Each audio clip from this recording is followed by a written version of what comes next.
I'm fine.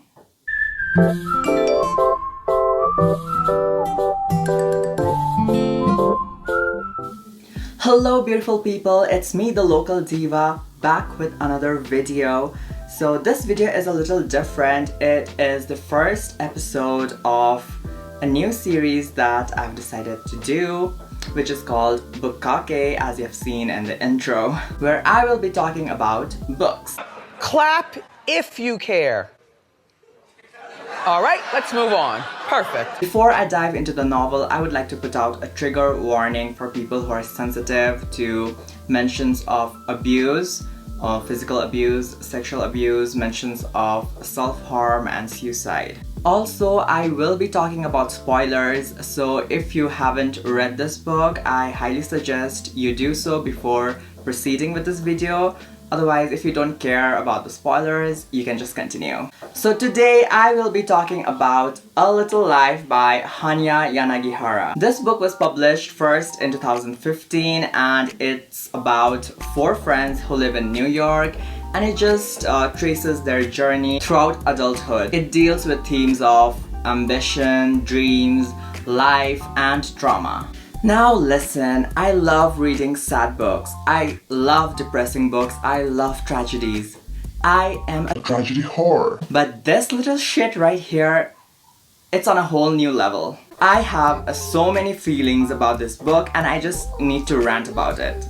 So the 4 friends in the story are Malcolm, JB, Willem, and Jude. Now the first 2 are not that important, whereas the other 2 who are Willem and Jude can be called the main characters of this novel. When the novel starts, Willem is a struggling actor who is working as a waiter meanwhile, and Jude is practicing law. Now my entire video will be focused on Jude. This dude has to be the most tragic figure in the history of contemporary literature. You think I'm exaggerating? I am not. Let me tell you about Jude, okay? Let me tell you. And we'll go back right at the very beginning. So when this character, Jude, was born, he was dumped in a garbage can. Yeah. And he was found by some brothers, you know, those Christian missionary brothers or whatever. Anyway, he was taken to a monastery and he was raised there. And well, we all know the stereotype attached with Catholic priests and bishops and all these monastery brothers. So yeah, from a very, very young age, Jude is abused physically and sexually. Now obviously this affects the poor kid and he just starts acting out and stealing things for no reason. One day he gets caught and his hand is burned as a punishment. Dude, what the fuck? Now remember, he is still a kid, he's around 11 years old. Now this brother Luke is the only person in the monastery who kind of looks after Jude. Brother Luke is the only one who is kind to Jude. But if you thought Luke brother is nice, well, you are wrong. Because brother Luke manipulates and convinces Jude to run away with him from the monastery. So they run away together, and in order to make money, brother Luke forces this poor 11-year-old Jude into prostitution. Electric chair. After so many years of being forced into prostitution, the police finally catches Brother Luke. They find Jude in a motel room, but they cannot arrest Brother Luke because Brother Luke has cowardly decided to take his own life. Now because Jude is still a minor, he is sent into a shelter, you know, like an orphanage. But guess what? Even there, the adults, the counselors who are supposed to look after these children, they abuse him. But one day Jude cannot take it anymore, so he makes the brave decision to run away. Now I'm invested in the story, okay? I'm rooting for Jude, we all are. Jude runs away, but he is found by this stranger called Dr. Trailer, who takes him home and holds Jude hostage. Is there any good person in this world? So while Jude is being held hostage by Dr. Trailer for weeks, he is of course abused again. Like, give this poor kid a break! One day, Dr. Thriller gets fed up with Jude, I guess, because Jude is always trying to run away. So he runs over Jude with his car. Oh my God. I can't. I am disgusted. This, of course, leads to Jude being hospitalized and he cannot walk properly for the rest of his life. He always limps, but on some days it gets really worse and he just has constant pain in his legs. Now finally we can breathe a sigh of relief because things are looking good for Jude. He gets into college, he makes friends, and he becomes a successful lawyer. But obviously all this trauma has really impacted Jude. So now he self-harms. He cuts himself a few times a week, especially if he's under a lot of stress or emotional. And it's understandable, okay? This person has been through shit since his birth, okay? Anyway, he becomes an adult and you know he's good friends with Willem, Malcolm and JB. But it is Willem that he is the closest to it. Anyway, they all are in New York and they are all trying to get good jobs and you know just navigating life. Life is good for him. Until it isn't. That's suspicious. That's weird. Jude meets a really nice man and he makes the brave decision to finally be open emotionally to another person and he enters into a relationship with this man. But the universe hates Jude. So guess what? This boyfriend turns out to be abusive. No, God!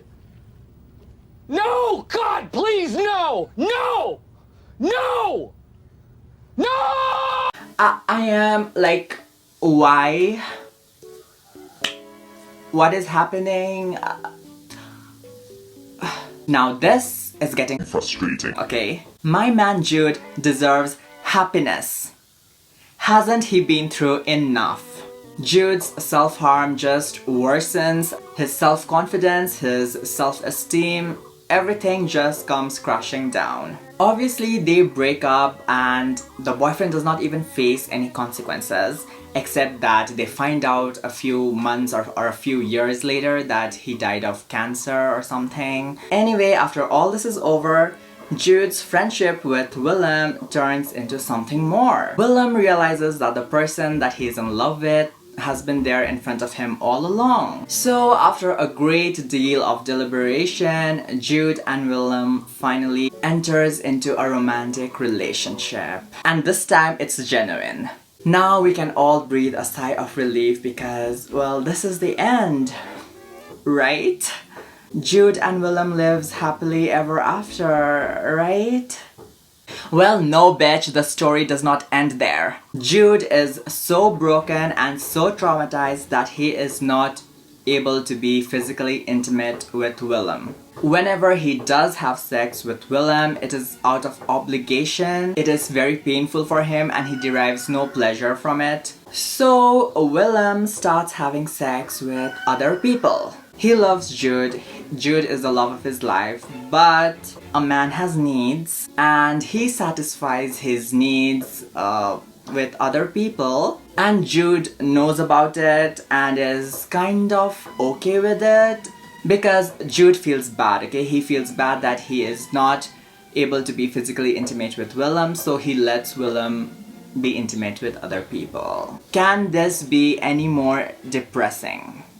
Well, the answer is yes. Jude gets a bone infection in his legs and both of his legs have to be amputated.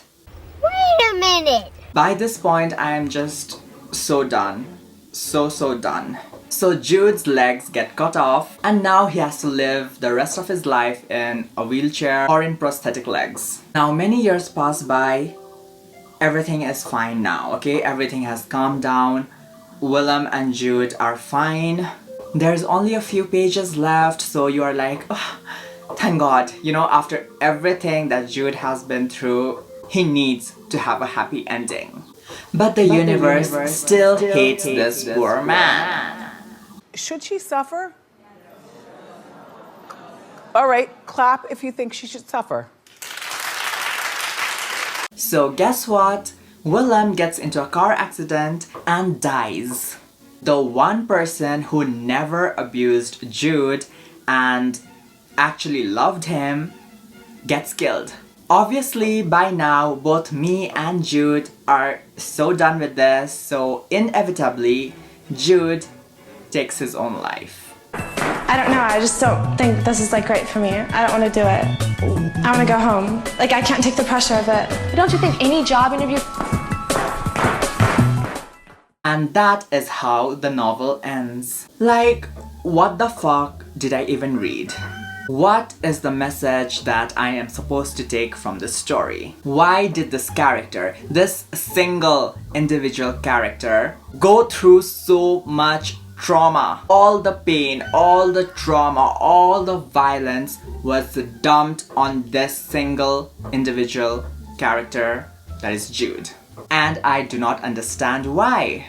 What was the reason? I had a reason. What was the reason? I had a reason. What was the reason? I just explained the reason. What was the reason, bitch? I don't need to explain myself to you. And What was the reason? This book is trauma after trauma after trauma after trauma after trauma. Oh, did I mention trauma? This is literally trauma. You are looking at trauma in a physical form. Now, personally, I think that this book just indulges in and maybe even relishes in the violence and the trauma that it portrays. It is just too much. I almost cried.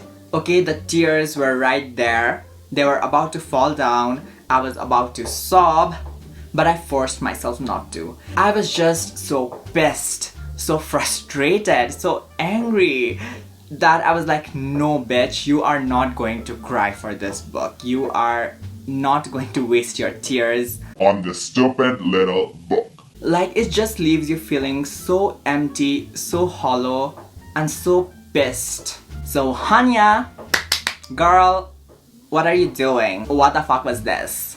How am I supposed to continue living peacefully after reading this book? Anyway, let us move on to the technical details. The writing was actually very good. I really liked the writing style and the diction and the use of words. But this book is 720 pages long.